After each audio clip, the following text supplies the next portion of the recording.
The food tastes so good that you're gonna eat, even if you're not hungry. You might be sad, you might be angry, happy, jealous, bored, lonely. You're not hungry though, and you're still gonna put that food in your mouth. That is called emotional eating.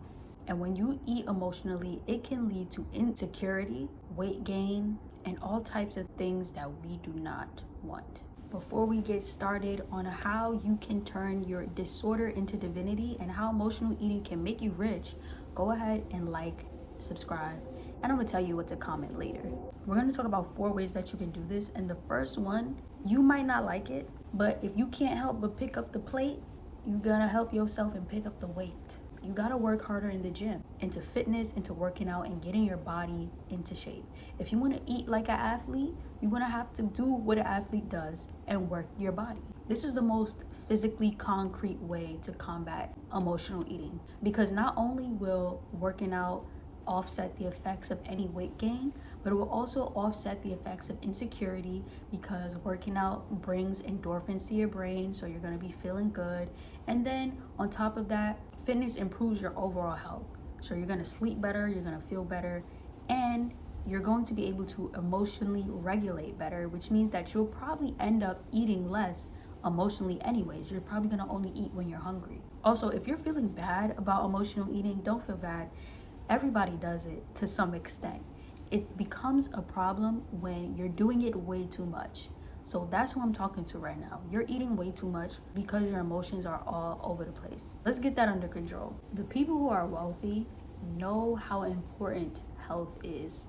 That is where true riches are. The second way that you are going to turn your emotional eating into an act of love is to choose healthier options. If you know, every Saturday night, this is me talking about my past self right now.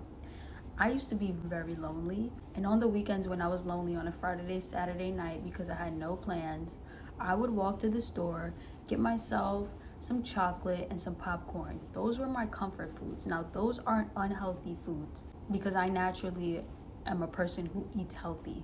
But many people would reach for Doritos and Snickers, Sour Patch, or Skittles, because those taste really good and they're going to make you feel good. Emotional eating is about suppressing emotions, and most of the time those emotions are negative emotions.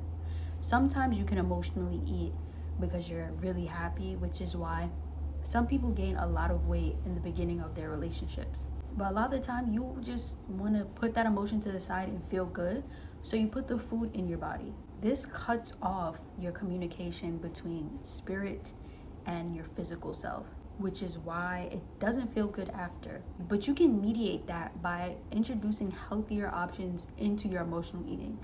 You have to first recognize the pattern. So when I would go and get my chocolate and popcorn, I was making sure, okay, if I'm gonna get some chocolate, it's gonna be dark chocolate, 70%, 80%, the richest dark chocolate that I could find. And I'm going to choose popcorn that is made with healthy oils, no seed oils, and some sea salt. I'm gonna keep it simple, I'm gonna keep it healthy, because I know right now I'm lonely and I need this food as a crutch. Accepting where you are is super important, and it helps when you actually acknowledge the emotion that you're feeling. The more that I did this, the more that the popcorn and the chocolate would be sitting there unopened, and I forgot about it, and I would just enjoy it as a snack later. I would do different things to combat the emotion that I was feeling, which was loneliness and boredom, such as take a walk, go somewhere that's open late night and just be social, talk to the cashier, whoever was around, get a drink, sit down, do some work. And now that's no longer part of my routine. Choosing a healthier option and acknowledging your emotions is an act of love. God is love. So you are changing your disorderly eating into something that is divine. And when you're getting yourself out, when you're doing those things to acknowledge your emotion and basically regulating, that is what's going to make you rich. That is a skill that wealthy people have.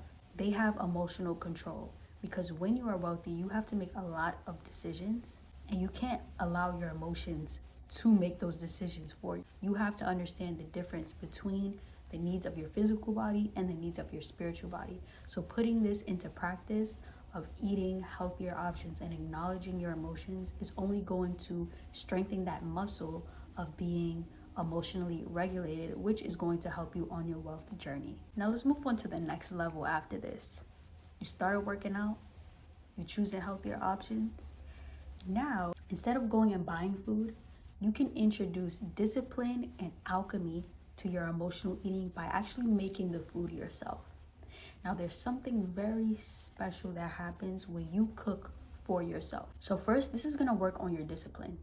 Because you aren't buying a bag of chips, for example, and you have to go and make the bag of chips yourself, now you have to be more disciplined. You can't just reach for it. Now it's like, okay, I gotta mandolin this potato, toss it in some oil, some salt, and bake it in the oven. That's delaying the gratification. So now you're kind of forced to feel that emotion a little bit. And then you might not even be hungry by the time those chips come out the oven. You're also introducing alchemy, which means that you're changing something, you're transforming it. So when you go ahead and take that potato, put it on a mandolin, and turn it into potato chips, you have transformed those potatoes. You're literally showing yourself love because you're not eating the dirty, unhealthy bag of potato chips.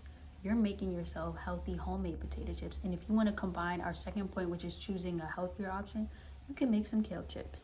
That discipline of making the food that you eat yourself is going to put some space between feeling your emotion and then eating because of that emotion. The problem comes with emotional eating because there's usually an immediate thing that you can eat right then and there. If there's nothing there for you to eat, you're forced to feel and you're forced to regulate. Discipline is absolutely needed if you want to be rich. If you don't have the capability to control your own actions, how are you going to control your money? How are you going to help other people? How are you going to feel comfortable instructing them on what to do if you don't even know how to control your own self?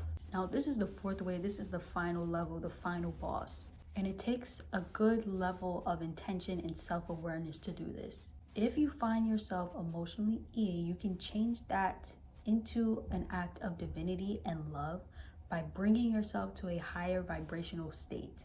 Now, when you go on vacation and you're on a resort or in a new country, you tend to eat a lot more than you might at home. And a lot of the times, this does not have a great impact on your weight or your happiness because you're in a high vibrational state. There's something called the rabbit effect where there were two sets of rabbits and they did an experiment on them. In both groups, the rabbits were fed meals that were unhealthy and supposed to be bad for their heart.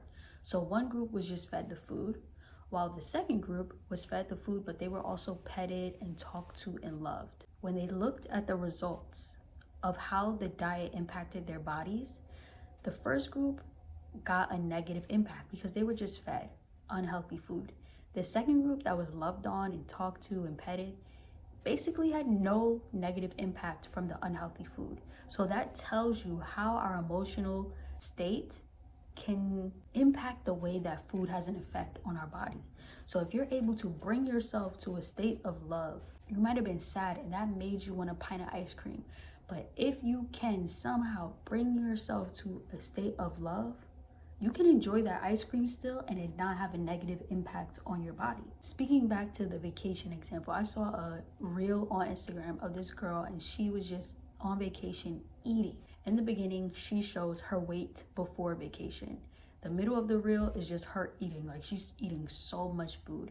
When she gets back from vacation, she weighs herself again and she actually lost weight. This shows you that bringing yourself to a high vibrational state where stress is low eradicates the negative impacts of food. So if you can and you've been sad and you want that pint of ice cream and you can book a flight, go ahead and book that flight. And then once you get to wherever you are where your stress is lower, you might still be feeling a little sad, but stress is lower, the sun is shining, the beach is there, eat all you want so that you don't have the negative impact of that emotional eating. You have to use your emotions to guide you back to a place where God is, where love is. Now we know that high energy people are the wealthy people because they're able to influence others. They're able to have an impact on what other people feel. They have power over them because they go ahead and do what the wealthy person says and it works. And now they're coming back to this wealthy person to get more.